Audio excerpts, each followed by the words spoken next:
Subscribe to our YouTube channel and press the bell icon to get the latest updates.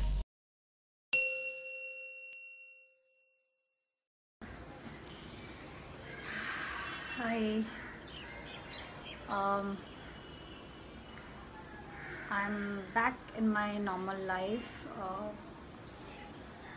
2 दिन से मुझे लग रहा है कि मैं थोड़ा नॉर्मल अपने एक्टिविटीज़ में आ गई हूँ और इसीलिए आज सोचा कि एक छोटा सा वीडियो बनाऊँ और जिसमें आप लोगों से बात कर सकूँ। लगातार मीडिया से कॉल आ रहा था और सुशांत से जुड़े हुए कई सवाल जवाब, बहुत सारी बातें वो कर रहे थे, पर जिस तरीके से सवाल जवाब हो रहा था वो मुझे लग रहा था कि न बोलते ही कुछ बन रहा था और चुप रहने में भी घुटन हो रही थी। अगर कुछ बोला जाए तो एक ही बात हो रहा था कि लाइमलाइट में आने के लिए सब लोग बात कर रहे हैं, आप बहती गंगा में हाथ धो रहे हैं। इस तरह की बातें जब हो रही थी तो लगा कि अभी बात करने का टाइम नहीं है और समझ भी नहीं आ रहा था कि क्या बात करूं। शायद इन सब के बारे में तभी बात हो सकता है जब आप इमोशनली इन सब चीज़ों से निकल चुके हों और थोड़ी बैलेंस्ड हो चुके हों। अभी तो सिर्फ और सिर्फ ऐसा लग रहा है कि इस सदमे से कैसे उभरा जाए। और ये ताज्जुब की बात है कि जब मैं सुशांत के घर गई अंकल से मिलने तो मैं बहुत ही घबराई हुई थी कि मैं क्या बात करूँगी, कैसे उनको क्या हिम्मत दूँगी। एक नर्वसनेस थी घर जाने से पहले। लेकिन जब मैं परसों घर गई तो मैंने गौर किया कि मैं वहाँ जिस हिम्मत देने की बात सोच रही थी और जो नर्वसनेस थी वो सब कुछ ख़त्म हो गया था। और अंकल से मिलकर ऐसा लगा कि मैं उनसे हिम्मत पा रही हूँ। तो ऐसे में क्या ही आप बात करोगे और क्या ही हिम्मत दोगे। लेकिन uncle, I don't know, he is different soul. इतने स्टेबल, इतने शांत, पता नहीं अनकहा कुछ कहते हैं वो, जैसे उनकी पूरी एनर्जी ही पूरी डिफरेंट है। दीदी से मिली, मुझे लगता है कि मैं वहाँ हिम्मत लेकर आई हूँ और ये समझ लेकर आई हूँ कि ज़िंदगी में उतार चढ़ाव आते रहते हैं। ऐसे बड़े बड़े घटना के बावजूद ज़िंदगी कैसे अपने आप चलती है और आपको चलाना पड़ता है।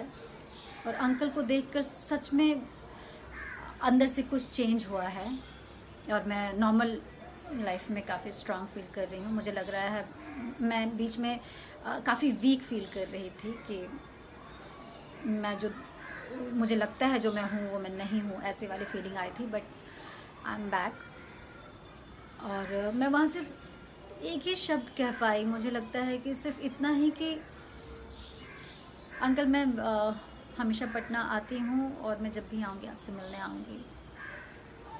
और ये सच है, मैं साल में एक बार पटना आती हूँ।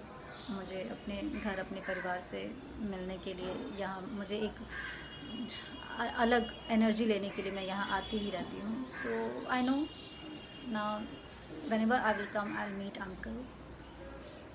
और मीडिया से कहना चाहूँगी कि हर चीज़ में वो एक जो सवाल पूछते हैं कि आप क्यों नहीं जा रही हैं, आप कब जा रही हैं, उनको ये कहना चाहूँगी कि ये मोमेंट बहुत ही पर्सनल होता है, ये बहुत ही कनेक्शन ही अलग होता है। हर चीज़ के लिए मीडिया को बताना या मीडिया को उसका प्रूफ देना ये थोड़ा ऑड है। जो भी वो एक्सपेक्ट कर रहे हैं, इट्स नॉट पॉसिबल। लेकिन मैं आप लोगों को ये ज़रूर बता रही हूँ, जो मुझसे जुड़े हुए हैं उनको बताना चाह रही हूँ कि मैं पहले से काफ़ी बेटर हूँ और उस बेहतरी का जो कारण है वो अंकल हैं। उनसे मिलकर मुझे बहुत हिम्मत मिला और उनसे जो हिम्मत मिला है वही हिम्मत मैं अपनी माँ से शेयर कर रही हूँ, क्योंकि मॉम सच में बहुत ज़्यादा स्ट्रेस थी और दुखी थी। मेरे जाने के नाम से परेशान हो जा रही थी। बहुत पैनिक वाला माहौल था। हो सकता है सब लोग ज़िंदगी में आगे बढ़ जाएंगे, बढ़ते ही हैं, लेकिन जो पेरेंट्स हैं उनके मन में एक घबराहट, एक चिंता, उसका जो लेवल है वो बढ़ गया है।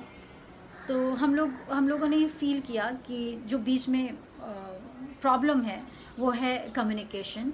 हम लोग स्पेशली मुझे नहीं, औरों का शायद नहीं पता, मैं बहुत हल्की फुल्की बातें करती हूँ माँ से, बहुत मुश्किल वाली बातें नहीं करती, इतनी शेयरिंग नहीं होती जो मैं फेस कर रही होती हूँ। डर एक कारण है कि कहीं माँ को स्ट्रेस ना हो, लेकिन अब समझ में आया है कि गहरी बातें मदर फादर से, अपने पेरेंट्स से, अपने ब्रदर सिस्टर से करनी चाहिए, और उनको उससे स्ट्रेस नहीं होता, बल्कि वो उसमें पार्टिसिपेट करते हैं तो वो थोड़े निश्चिंत रहते हैं। और मेरी माँ ने कहा कि तुम बच्चे लोग बहुत कमज़ोर समझते हो हम पेरेंट्स को, लेकिन ये भूल जाते हो कि तुम लोग की परवरिश हमने की है, तुम लोगों से जुड़े हुए बचपन में ऐसे ऐसी घटनाएं हैं जो तुम लोग को शायद याद नहीं होगा, लेकिन हम लोग वो हैंडल करते हैं। तो क्या जब बड़े हो जाते हो तब हम तुम लोग की ये छोटी छोटी परेशानी हैंडल नहीं कर सकते? कम से कम शेयर करने से हो सकता है कि हम कुछ सलाह दे सके अपने एक्सपीरियंस से और अपने समझ से। And I think she is right. और तब से मैंने, हमारे बीच का जो टाइम है, जो बातचीत है, मुझे लगता है काफ़ी चेंज आ गया है। एंड काफ़ी चीज़ें चेंज हुई हैं, and just because of uncle Sushant के डैड बहुत हिज डिफरेंट।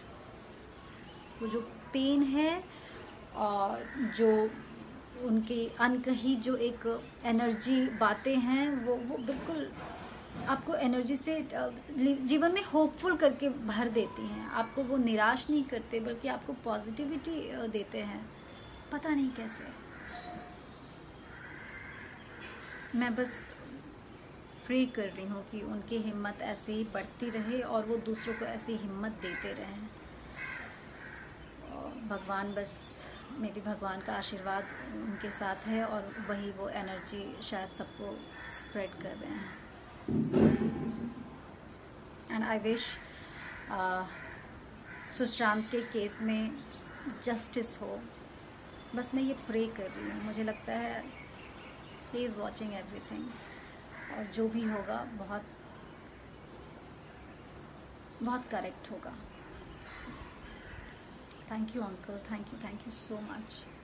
मुझे फिर से वो पॉजिटिविटी देने के लिए, ज़िंदगी के लिए होपफुल करने के लिए, ये फील करवाने के लिए कि ज़िंदगी सच में चलने का नाम है।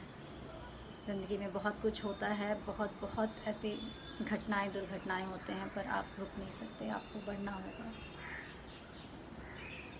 Thank you uncle.